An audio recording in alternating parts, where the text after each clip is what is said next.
President Carter, born James Earl Carter Jr. on October 1st, 1924, in the small town of Plains, Georgia, to James Earl Carter Sr., a farmer and businessman, and Lillian Gordy Carter, a registered nurse. The family later settled in the small community of Archery. Growing up, the soon-to-be president had a typical childhood. Becoming heavily involved in church, Carter also remained focused in the books as he knew he was destined to serve the nation in a much bigger way. Well, living 2.5 or 3 miles outside of town on a farm in an isolated rural community, Plains to me was a big city.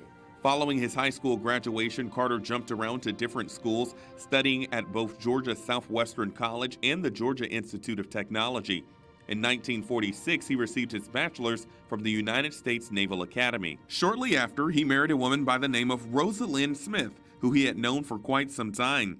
Together, the two moved around and had 4 children, 3 sons, John William, James Earl III, Donnell Jeffrey, and a daughter, Amy Lynn. In 1953, the Carters moved back to Plains, a move Rosalind deeply disagreed with.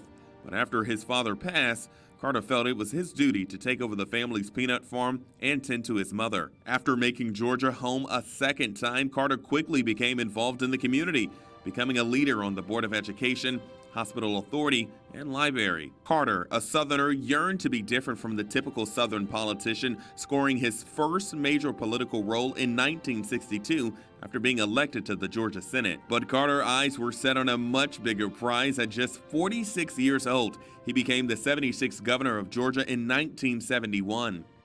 At the end of a long campaign, I believe I know our people of this state as well as anyone could. Based on this knowledge of Georgians, north and south, rural and urban, liberal and conservative, I say to you quite frankly that the time for racial discrimination is over.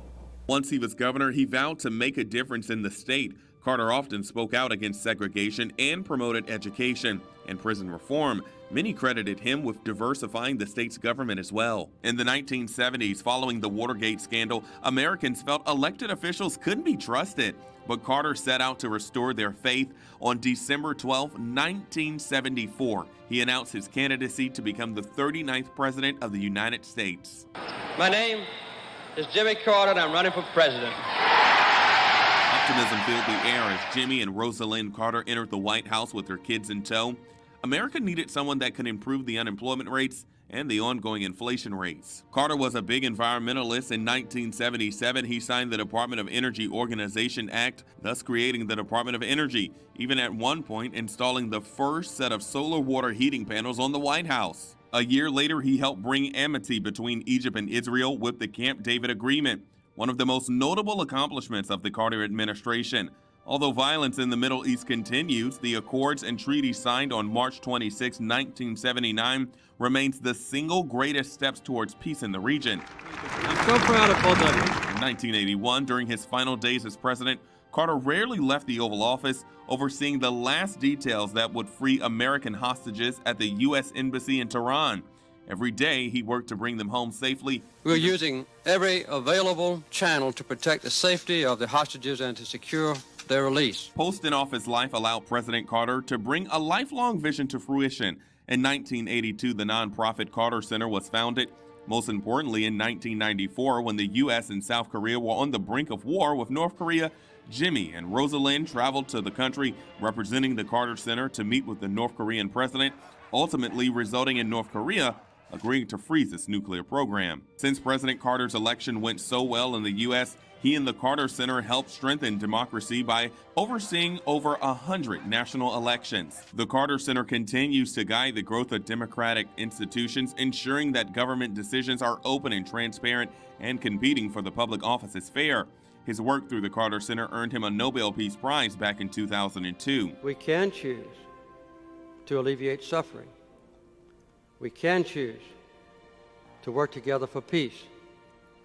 We can make these changes.